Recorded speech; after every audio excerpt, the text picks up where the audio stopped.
Hey, good evening, folks. This is Richard, or the Samurai Cowboy here in Okinawa, Japan, and I just kind of wanted to spend a few minutes talking with you tonight. I just finished watching Donald Trump speak in Iowa. He was, oh man, he was tearing it up, man. He was just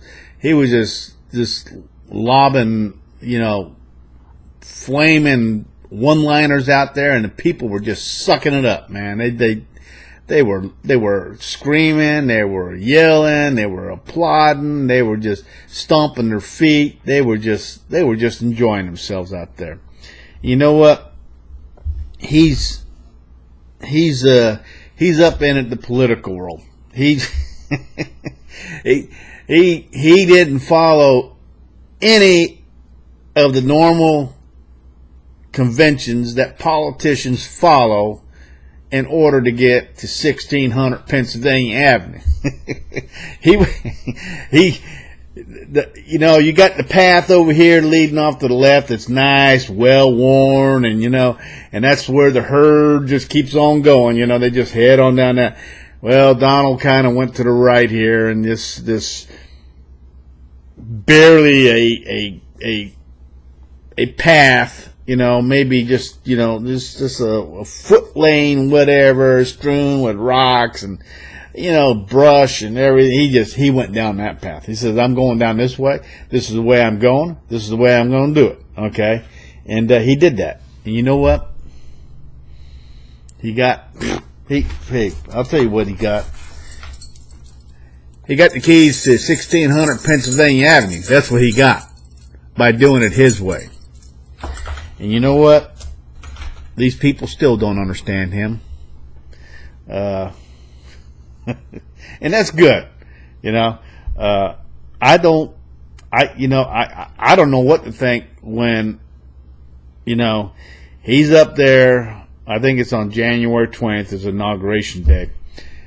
He's got once he takes his hand off that Bible, when he takes his right hand off that Bible, all hell's going to break loose. He's done more now. He's done more now as a president-elect than that idiot Obama has done in his entire 8 years. And I just people, I was listening today. His approval rating is going through the roof. He's not even president yet. I think I talked to you last time about getting those jobs back from Carrier, and then. Matter of fact, the people that I have my cell phone with, SoftBank, they're going to invest $50 billion in the United States. And I tell you, Donald Trump, I tell you what, he knows how to. He's just like Barnum and Bailey Circus. He's the ringmaster out there, and he knows how to, tweak that media. He knows how to, just use it to his advantage. And I swear, I don't know what politicians are going to think when he gets up there and takes his hand off the Bible. And then it's going to be like wildfire. It's going to be like Sherman marching through the South and on through to Atlanta and down to the sea.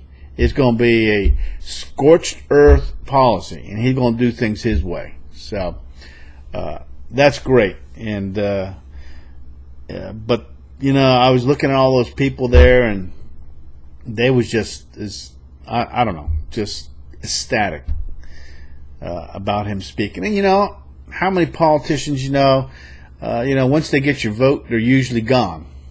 Well, Donald Trump is not thinking that way, is he? He's out here on a thank you tour saying, hey, thank you for voting for me. Thank you for having confidence in me. Thank you for giving me the chance to make America great again. This is what he's done. You don't see politicians doing that stuff.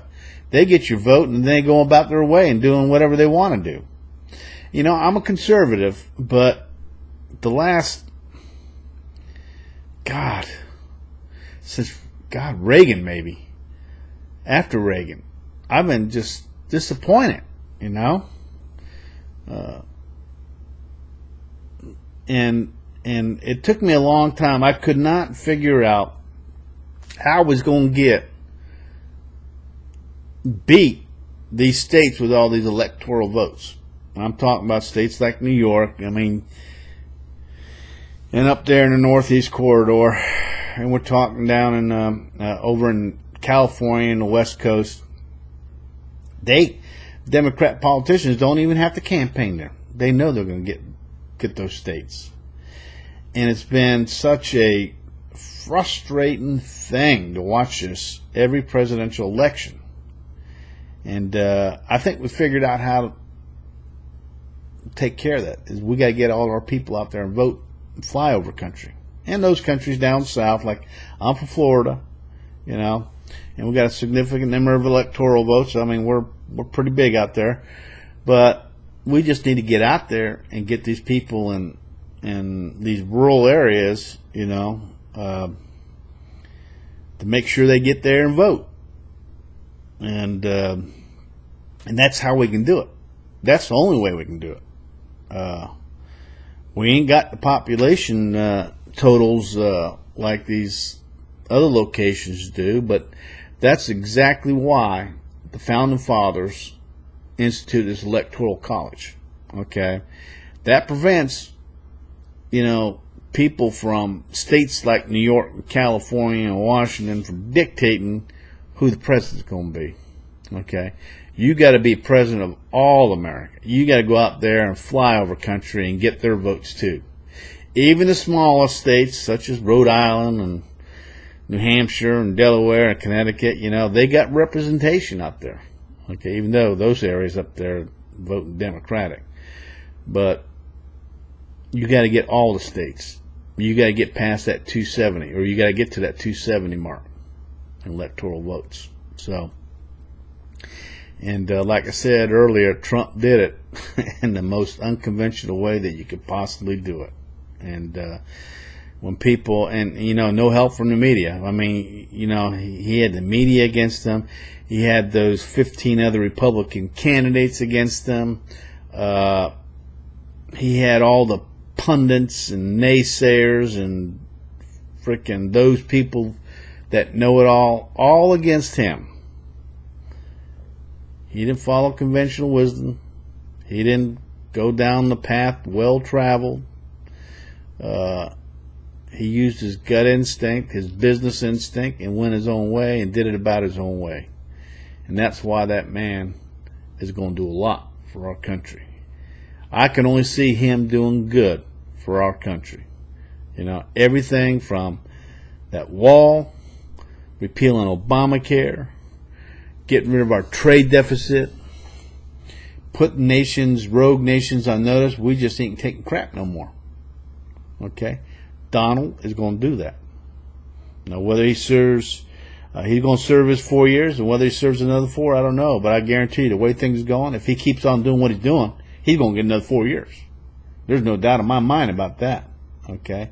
He'll have that he'll have that nomination locked up tighter than, you know, a camel's butt. It's going to be locked up. So, but, and he's picking great people in leadership positions. I've got no quarrel about that.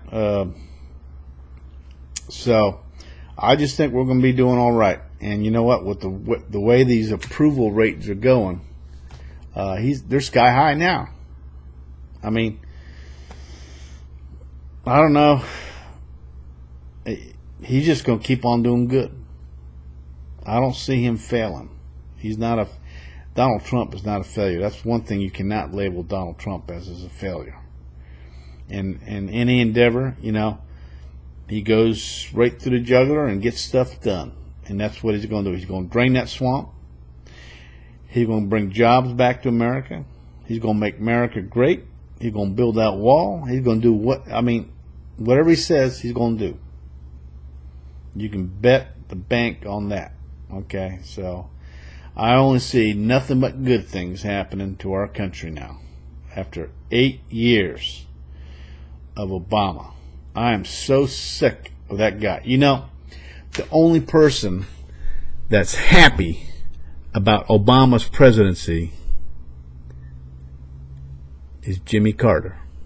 Because now Jimmy Carter will not go down as the worst president in the United States of America. It's going to be Barack Hussein Obama. And he knows it too. That guy is so, he is so self-centered. Makes me want to throw up. Enough of that. I can't think much else to say other than God bless, Merry Christmas, and I hope to see you again soon. Good night.